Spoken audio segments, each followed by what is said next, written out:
Hi, and welcome to another edition of Jay Meditates on a Moto. I'm your host Jason, and today I'm going to be giving my 3-month review of the Honda Shadow Ace. So without further ado, let's go. The things I think are good and the things that I think are bad. Things I think are good is that it's a very simple, easy motorcycle to drive.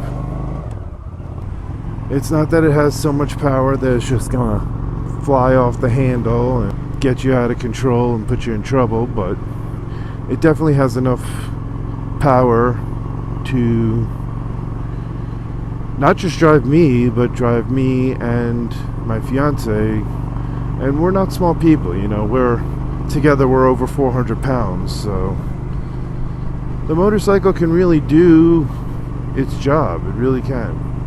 It does have plenty of power. Here in Costa Rica, we don't really have, freeways for me to need to go 70 and 75 miles an hour. It definitely has all the power I need for here in Costa Rica. And even when we ride 2 up on this motorcycle, I never feel like I'm missing power that I need. Some of the things I don't like. Well, I didn't like the windshield, so I got rid of the windshield. That was one of the first things I did. Because this model came with the windshield, and I didn't really like it at all. I felt like it created more wind buffeting than it prevented. So I removed the windshield. I know I could have adjusted it, maybe figured out where the correct height was, but to be honest, I kind of like it just open and free like this. Well, another thing I really don't like about the motorcycle is that the speedometer is on the gas tank. Sometimes I like to look at the speedometer and know where I'm at. Since I don't have a TFT that tells me what gear I'm in, a lot of times I can figure out by the power band and the speed what gear I'm in. But generally, I pay attention. I know exactly where I'm at, so.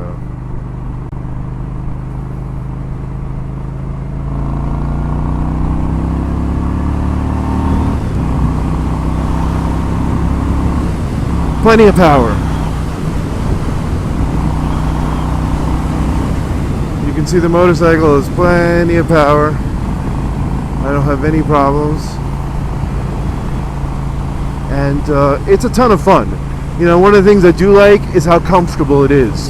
The steering wheel, the handlebars, the handlebars are really wide, and I have to say, the ergonomics of them. At first, I didn't like them, but now I love them. It's so easy to just put a little pressure on either side and just lean it right into a turn. It really, even a swerve, it really is pretty flickable.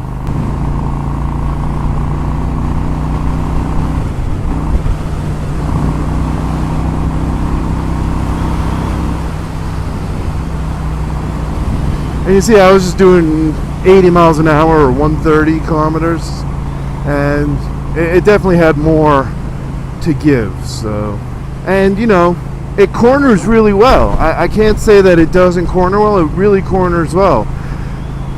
My only issue is that I wish I could lean it a little bit more than I can. It doesn't have a great lean angle. That's one of the only things that I don't like about it, is that I can't lean it all the way over like a naked bike. Even my little 125, I can lean that thing way further over than I can on this one before I start scraping my pegs. So, riding this motorcycle has made me, be more careful on how far I can lean the motorcycle, and I push it. I've learned where its limits are in the 3 months that I've been riding it. So, and it does have a pretty far lean angle, especially for a cruiser, because I know there are some cruisers that really have very little lean angle. I have to say, I'm really happy with the motorcycle. I brought it to the mechanic because you know, I cleaned the carbs. I did like a whole tune-up of the motorcycle when I bought it. You know, I changed the brake fluid, I changed the radiator fluid, I changed the oil, I changed the spark plugs. The only thing I didn't change was the air filter, and that's because it was the only thing I couldn't find. So I need to take that out and clean it. That's pretty much where I'm at right now. I've been planning on opening it up and taking it out and cleaning it, because I can't seem to find the air filter, and in Costa Rica it can be really difficult. Okay, I don't know what these guys are doing here.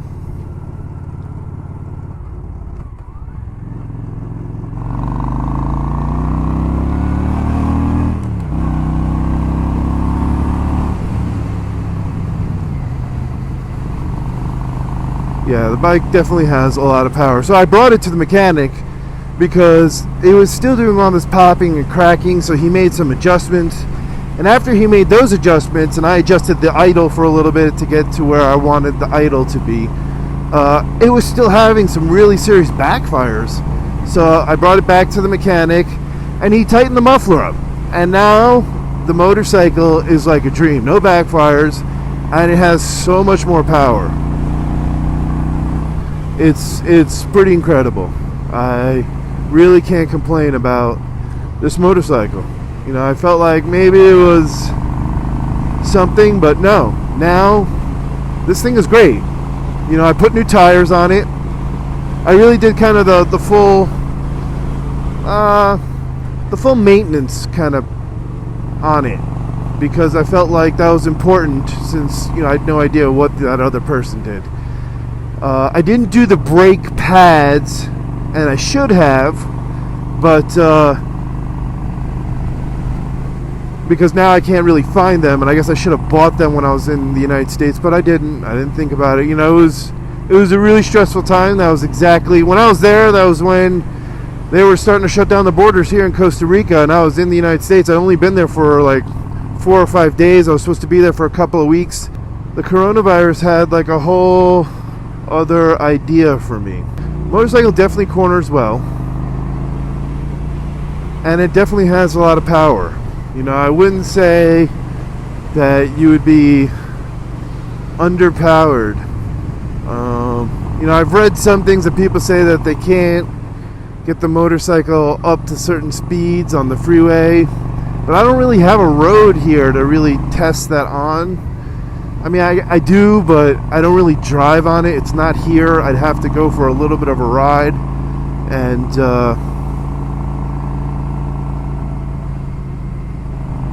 I'm always riding 2 up when I go that way, so I'm not always looking to test the motorcycle like that. So just because you know, when you have somebody else on the motorcycle, you know, it's a responsibility, and also, you know, I don't want to hurt me or my fiance. But this motorcycle, honestly, it is a great 2-up motorcycle. You know, we bought it for that reason. You know, I bought this to ride 2-up in Costa Rica, and now I'm going to start looking for something that is more just for me, to do moto vlogging and stuff like that when I'm not riding 2-up. So I'm really thinking the KTM 790 Duke is probably going to be where I'm at. So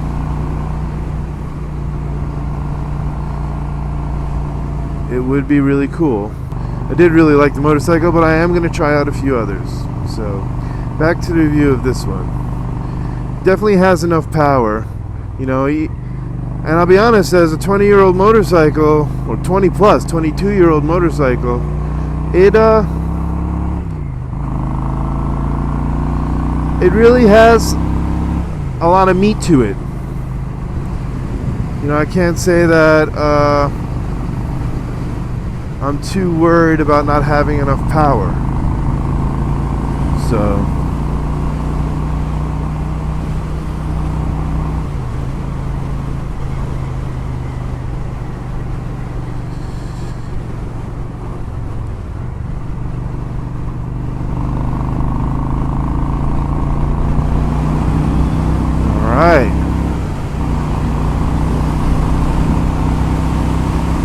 See, I could tell that the motorcycle can keep going, and I'm doing like 120, but I'll be honest, without a windshield or anything like that, it just starts to get really pushy and windy. So obviously I could tuck down and really try and push the motorcycle, but I really don't want to. So now, would I recommend it as a beginner motorcycle? Yeah, I think you could get away with it if you wanted to buy this as your first motorcycle. But to be honest, you might do yourself some justice and get like a 250 or a 300. You know, and really learn some motorcycle skills before getting on something a little bit larger. Because I have to say, you know, this heavy of a bike was intimidating to me, and I had been riding for, you know, a good 7 or 8 months. It wasn't intimidating to like use the throttle. It wasn't like twitchy like that. It's just the bike, it feels and looks so big, and it's not a light motorcycle, so it can feel kind of intimidating. This is a great motorcycle. You know, I have to say it's very reliable. There's, even when it had all these little touchy things like backfiring and stuff like that, it still started every time. You know, I can't say that I really had issues with it starting, because I haven't. I hope this review answered any questions you had about the Honda Shadow A750. Check out one of the videos popping up on the screen right here, and don't forget to like, share, and subscribe, and I'll catch you all next time.